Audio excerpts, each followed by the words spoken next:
Alright, hey, I'm Davis, and today I will be presenting my final project for sociology. I chose the conflict perspective, and conflict perspective refers to the inequalities that exist in all societies globally. According to the conflict paradigm, every society is plagued by inequality based on social differences among the dominant group and all other groups in society. An example of the conflict perspective would be how the rich keep getting richer while the poor keep getting poorer. Or even if you look back to the time of slavery, how white people controlled the slaves.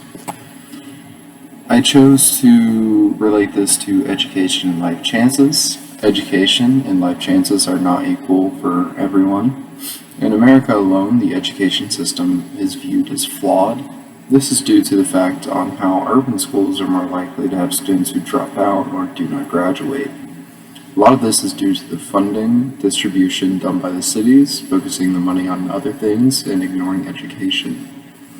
An argument can be made on how the rich keep getting better education and treatment than those who are poor as well.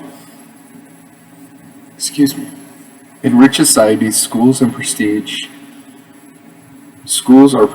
and college is a common goal among students. In poor communities, high school is the goal because college is too expensive for families to afford. How the conflict perspective in education and life chances relate. The conflict perspective in education and life chances relate due to the battle between the poor and the rich. Students from low-income families have a dropout rate of 10%.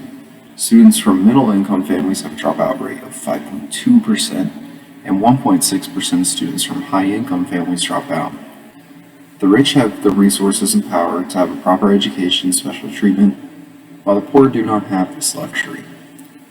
This inequality makes students from poor communities stay poor, as they will not be able to afford a college degree, which is almost required to have a good, decent paying job nowadays.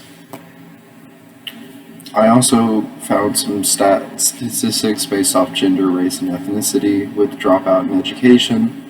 Around the time of 2018, the dropout rate declined from 16 to 24-year-olds who were Hispanic from 21.0% to 8.0%, American Indian / Alaskan Native from 15.1% to 9.5%, Black from 11.5% to 6.4%, and of two or more races from 7.8% to 5.2%, White from 6.4% to 4.2%, and Asian from 3.1% to 1.9%. Based off genders, both male youth and young adults are more likely to drop out than their female counterparts to have.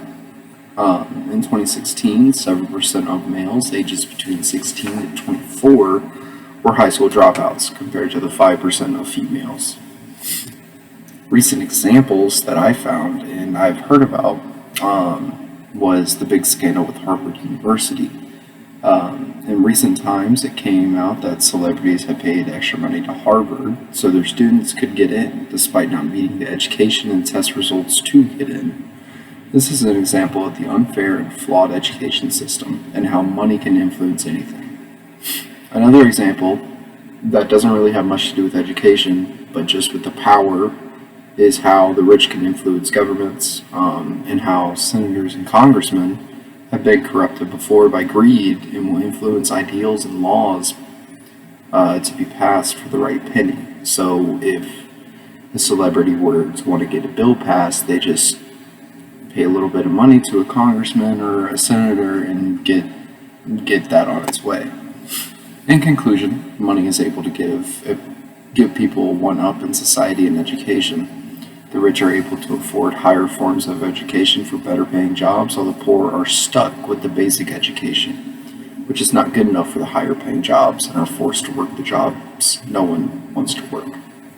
Students who take out loans to get past college are then stuck with what seems like endless debt, and that's a problem across the country because I know my parents have gone through that as well.